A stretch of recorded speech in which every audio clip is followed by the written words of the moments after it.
Welcome, it's Alex here. We're back after a few days, and today we're going to be taking a look at another backlog of a Marvel Legends that I wasn't able to get during its release last December 2020.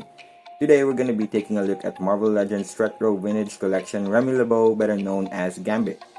And to people who don't know who Remy LeBeau is, Gambit grew up in Louisiana, raised by the LeBeau Clan Thieves Guild, and then became a member of the X-Men, utilizing his ability to charge objects with kinetic energy, with his weapon of choice being the staff and playing cards.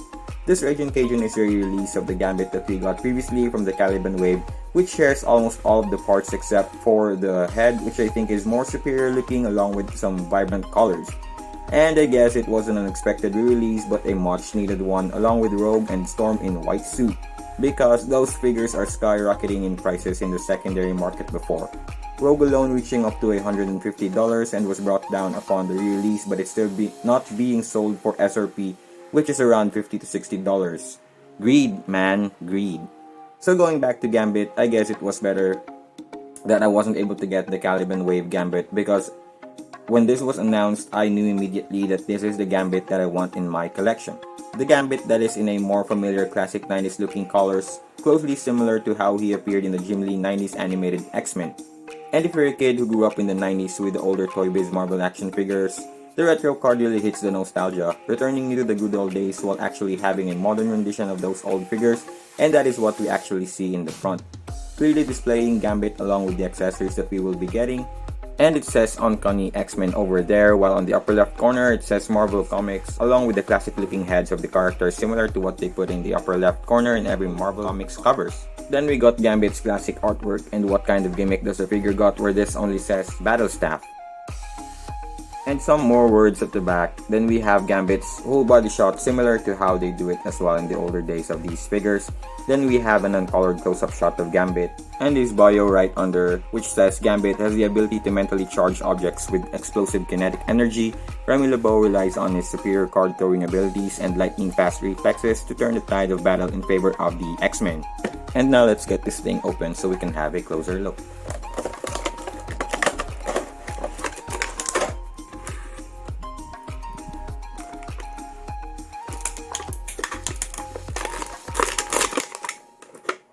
For Gambit's accessories, we have his staff, an alternate throwing hand with a wrist hinging up and down, an energy charged card that you can put in between fingers of this alternate hand, and a card throwing hand that doesn't have any wrist hinge articulation. For the aesthetics, I'm not really sure if Gambit is using a new mold for the main body, but I do know that the coat and arms are already familiar to the veteran collectors of Marvel Legends. Unfortunately, I don't have the characters such as Multiple Man and Spider-Noir and the others to compare side by side, but I do have this.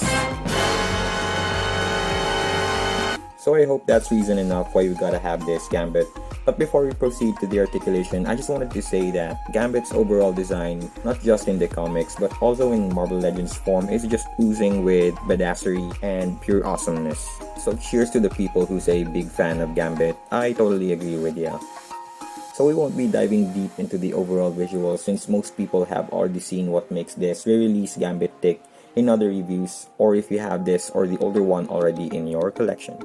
So for the articulation, Gambit's head can look up, down, we got head rotation, some head tilting, head is sitting on a hinge and ball peg, Gambit's arms can rotate, arms can raise this high, bicep swivels, single joint for the coated elbows that can only bend this much, wrist hinges up and down for both hands. We have an ab crunch that can crunch forward this much, can of course lean back but hindered by the coat, waist swivel, Gambit can of course kick forward this much, back only this much, splits, thigh swivels, double jointed knees, boot swivels, foot hinges forward, back, and has a forward-facing ankle rocker.